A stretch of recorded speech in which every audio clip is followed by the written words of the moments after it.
think of a tsunami, several images come to mind. I consider the first piece of art I was drawn to when my third grade English teacher introduced me to Hokusai's famous painting, The Wave. I think it was on her computer case, or maybe it was a sticker on her phone. I also think about the Titanic, truthfully the film rather than the actual event. But now I remember that Titanic actually doesn't involve a tsunami at all. It was an iceberg. My mind wanders until I'm grounded in another vivid memory. A poster hung on the wall in the office of my elementary school guidance counselor. When I was in 5th grade, I have a friend who I'll call Allie. Like myself, Allie was a very anxious kid. She would send me frantic text messages that were apologetic, angry, and threatening, all within one paragraph. I didn't understand where these feelings were coming from or how to help her. Frightened and concerned, I responded with shaky hands on my iPad keyboard, hoping and praying that something I typed would make her better. Days later, she would go on about how I probably hated her and didn't want to be friends because she was such a terrible person. I told her that wasn't true, that of course I wanted to be friends, that I wanted to be there for her. Although I didn't realize it at the time, this was one of the most toxic and emotionally draining friendships I ever had at the ripe age of 11. Since then, I've had plenty of people in my life like Allie. Of course, all of this isn't to say that these friendships were worthless or that my old friends like Allie did anything wrong, but I do feel for my past self and all the baggage she carried for others. Looking back, I realize that many of these struggles in my past relationships arose from miscommunications. Now back to that poster from my guidance counselor's office. The drawings displayed symbolize the severity of a problem in comparison to bodies of water, ranging from a puddle to a tsunami. These misunderstandings I used to have were initially minor, like a puddle, but quickly grew to tsunami-level territory. I wondered, where was the disconnect? The poster had multiple steps between the minimal and the extreme. There must have been problems the size of a pond, maybe even a lagoon, a lake, and a river too. How could a small disagreement escalate so drastically, so suddenly? The answer is a lack of communication.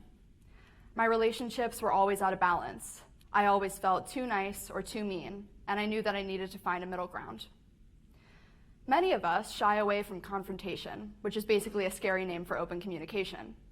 Especially when it comes to new people, authority figures, or simply those with whom we feel insecure or uncomfortable, it can seem like a daunting task. We don't want to seem too needy or self-absorbed or, God forbid, make it seem like we expect the other person to understand and respect our needs and wishes. I mean, come on. Some of us would rather remain avoidant and silent than face a potentially difficult conversation.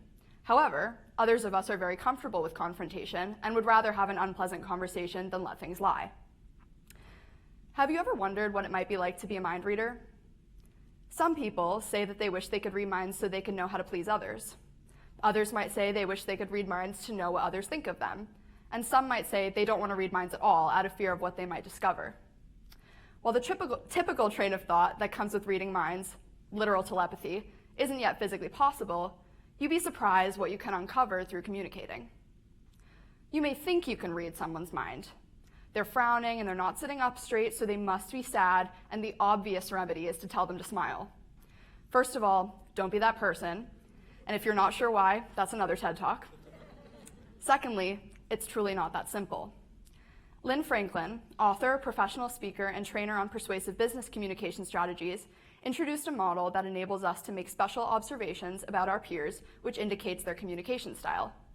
Simply put, there are 3 categories that the majority of the population falls into: lookers, listeners, and touchers. Personally, along with 75% of the population, I'm a looker. Appearance is very important to me, which I hope is evident by my outfit. I often look up when I'm speaking or processing information because upward is the direction in which you look when you're thinking of something you've seen. You can kind of see some lines on my forehead from looking up so much. 20% of the population are listeners, including my Nana. She's big on telephone posture and mumbling to herself. She loves listening to audiobooks and NPR, and during family conflict, she's always the mediator. Much of my extended family fit into the 5% who are touchers. Whenever I see Aunt Barbara or Cousin Karen, they're all over me. Sometimes even a little Yiddish comes out like, "Look at this punum," or "You've got some schmutz," and they'll proceed to practically rub the skin off my face. Someone who's never met a Cousin Karen or an Aunt Barbara or had a toucher in their family might be slightly put off if approached this way. and it can definitely take some getting used to. But, and this goes for all three categories, these differences can often be cultural. For example, my slightly overbearing Jewish family, or inherited.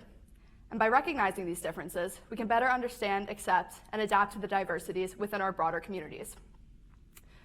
Why should we even bother to notice these things? You might be thinking, sounds like a lot of work. Too much focusing on other people, not enough focus on me. Okay, fair.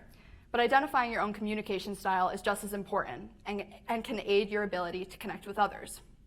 Unfortunately, though, we tend to treat other people as if they feel and think about things the same way as us. We become preoccupied with proving our point how we would want to hear it, and this causes a disservice to our interpersonal relationships. You don't actually need to take on someone else's communication style to better understand or interact with them. You can't change how your brain works or someone else's, no matter how hard you try. Trust me. You actually think in all three ways, depending on the situation, but one style dominates your brain. You're surrounded by people who fall into every category because you can't always control who you interact with.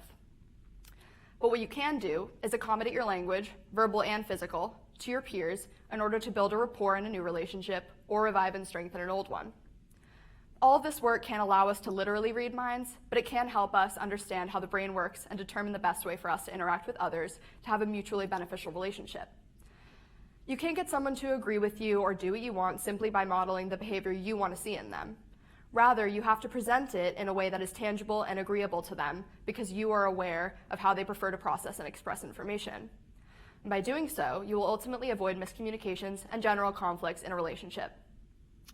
I've been the pushover friend, I've been the over-assertive friend, and I found that the key to avoiding the emotional exhaustion and drama of miscommunications is knowing when and how to communicate based on who I'm dealing with.